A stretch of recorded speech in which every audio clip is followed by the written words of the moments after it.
Bonjour à tous et soyez les bienvenus dans ce point d'information. Les titres. Une messe d'action de grâce pour célébrer un anniversaire de mariage. Le dimanche 27 novembre dernier, l'honorable Ake Berna a placé son couple sous le regard de Dieu le temps d'une prière, de le remercier pour 50 ans de vie commune passée avec son épouse, Madame Odette Ake, et de fortifier leur alliance par la grâce renouvelée du sacrement de mariage. Ce en présence du clergé, des personnalités et des fidèles laïcs à la paroisse Saint-Augustin d'Abobouté. Les détails dans un instant. Diocèse de Bondoukou.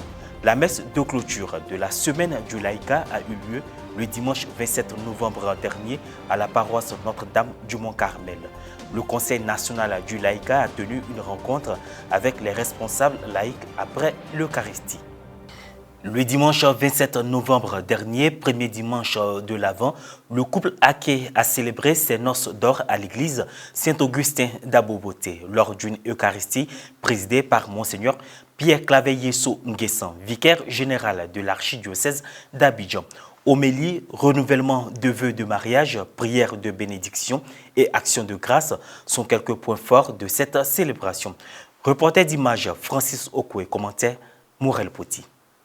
Le dimanche 27 novembre 2022, en l'église Saint-Augustin d'Abobouté, dans l'archidiocèse d'Abidjan, le couple Odette et Berna Ake ont fêté le noces d'or, soit 50 ans de vie commune lors d'une célébration eucharistique. Cette messe en l'honneur du couple Ake a été présidée par Monseigneur Pierre-Claver Yesso Nguessan, vicaire général de l'archidiocèse d'Abidjan, représentant son Excellence Monseigneur Ignace Bessi Dobo, archevêque de Korogo, et concélébré avec nombre de prêtres en présence de Monseigneur Paul Dakouri Tablé, évêque émérite Grand Bassam, nos seigneurs Jean-Baptiste Akwadan et Richard Anouyapo, tous deux chapelains de sa sainteté. Aussi, la cérémonie a été rehaussée par la présence des autorités politiques, administratives et coutumières, sans oublier toute la communauté chrétienne catholique et d'autres confessions religieuses. Dans son homélie, le père Basile Gbangbo a rendu hommage au couple jubilaire et surtout hommage à ce amour qui dure et qui paraît impossible aux jeunes générations. Bernard, Odette, en célébrant vos 50 ans de mariage, un premier dimanche de l'Avent, vous nous préparez à célébrer notre mariage, celui de Dieu avec l'humanité le jour de Noël. Depuis votre première rencontre qui remonte en vérité il y a 60 ans. Bernard, tu as trouvé en Odette une parfaite mère de famille et la femme lumière de ta maison. N'est-ce pas, Bernard?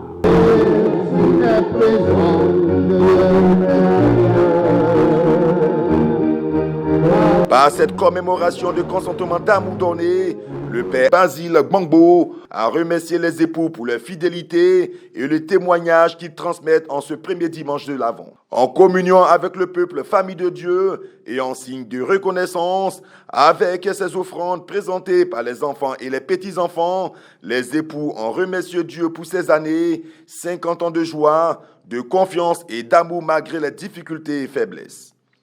Le point d'orgue de la célébration a été le renouvellement des vœux. Après l'homélie, le couple Ake a renouvelé ses vœux de mariage en échangeant de nouveau des alliances.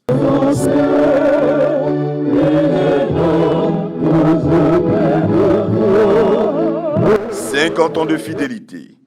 Vivre son sacrement de mariage dans la fidélité et le pardon pour s'émerveiller en ce jour d'action de grâce devant la magnificence de Dieu. La cérémonie des noces d'or de l'honorable Berna Ake a été marquée par plusieurs interventions. Merci. Merci pour ce témoignage d'amour, ce témoignage de foi. Que votre exemple serve aux générations après vous pour qu'elles aussi, un jour dans cette même église, nous puissions nous retrouver et célébrer un jubilé d'argent, un jubilé d'or de mariage. Une photo de famille a sanctionné la fin de la messe. Hommes et femmes, entre jeunes, il faut se marier. Il faut confier son mariage à Dieu. Sceller son mariage dans le sang de Jésus. Sinon, vous n'êtes pas capable vous-même de faire quelque chose pour arriver à 50 ans. Moi qui suis là, je suis pas parfait. Je fais beaucoup de mauvaises choses, mais je reconnais que j'ai fait mauvaises choses, que Dieu me pardonne. Mais aujourd'hui, je reconnais qu'il y a une seule femme au monde qui est la plus belle, la plus gentille, la plus amoureuse, c'est mon épouse. Il n'y a pas d'autre femme encore. Le pardon, l'amour qui fait avancer. Surtout quand on a des enfants, sous la main, il faut toujours pardonner. Même si tu as raison, tu pardonnes. À l'invitation du couple, autour d'un repas très convivial, nous avons vécu des moments de louange, de partage, de prestation, tout cela dans une ambiance très fraternelle. La messe de clôture de la semaine du laïcat s'est déroulée le dimanche 27 novembre dernier à la paroisse Notre-Dame du Mont-Carmel dans le diocèse de Bondoukou. Cette édition a été vécue dans les 15 diocèses du pays autour du thème « Le Conseil du laïcat comme un ferment de la communauté diocésaine ». Un reportage du père Jean Kra du service de communication du diocèse de Bondoukou. La semaine de la célébration du laïcat au plan national a été ressentie d'une manière particulière dans le diocèse de Bondoukou. Ce diocèse a eu le privilège de se voir choisi comme lieu de lancement et de clôture de cette semaine. Lancée le 20 novembre à la paroisse Sainte-Anne de Bondoukou, cette semaine a connu son couronnement avec la messe de clôture célébrée à la paroisse Notre-Dame du Mont-Carmel de Bondoukou le dimanche 27 novembre 2022. Cette semaine du laïcat a été marquée par des actions variées à l'initiative du Conseil diocésain du laïcat. Au nombre de ces actions, nous citons la rencontre de l'évêque avec les responsables laïcs des groupes et associations de l'Église, celle du Conseil diocésain du laïcat avec les mêmes interlocuteurs et les rencontres CEB de la semaine sur le thème pastoral diocésain. La semaine a atteint son apothéose à la paroisse Notre-Dame du Mont-Carmel de Bondoukou avec la messe de clôture présidée par le père François Komena, secrétaire exécutif national des œuvres catholiques, au nom de Monseigneur Boniface Ziri, président de la commission épiscopale de l'apostolat des laïcs, de la famille et des pèlerinages. Cette messe, célébrée en présence du Conseil national du laïcat, a été le lieu d'une exhortation insistante sur l'impérieuse nécessité de l'engagement des laïcs en vue de construire une église plus forte qui réponde aux défis actuels et futurs de la mission de l'église en Côte d'Ivoire. C'est ce message marquant et bien martelé qui est ressorti de l'homélie du père François Komena et des interventions en fin de célébration des responsables du laïcat. Si tu es membre du conseil paroissial, tu es membre de l'AFC, tu es membre de la Légion de Marie, tu es membre du renouveau charismatique, tu es membre de tel mouvement, tu es laïc et tu fais partie du laïcat automatiquement. Donc ce n'est pas le petit groupe de Gilles. Et c'est pour ça que je dis, réveillons-nous.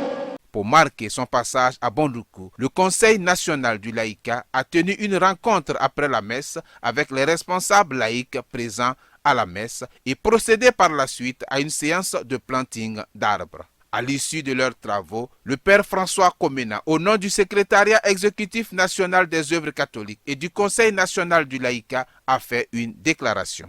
Nous disons merci au Seigneur et au nom de Monseigneur Boniface Ziri, président de la commission épiscopale chargée de l'apostolat des laïcs, au nom du président national du laïcat, nous déclarons close la semaine nationale du laïcat et nous félicitons tous les laïcs de Côte d'Ivoire. Nous pensons que le message a été perçu. Le thème est le Conseil du laïcat comme ferment de la communauté diocésaine. Permettre aux laïcs de se prendre en charge, d'assumer leurs responsabilités et rendre l'Église visible. C'est le message que nous avons voulu faire passer.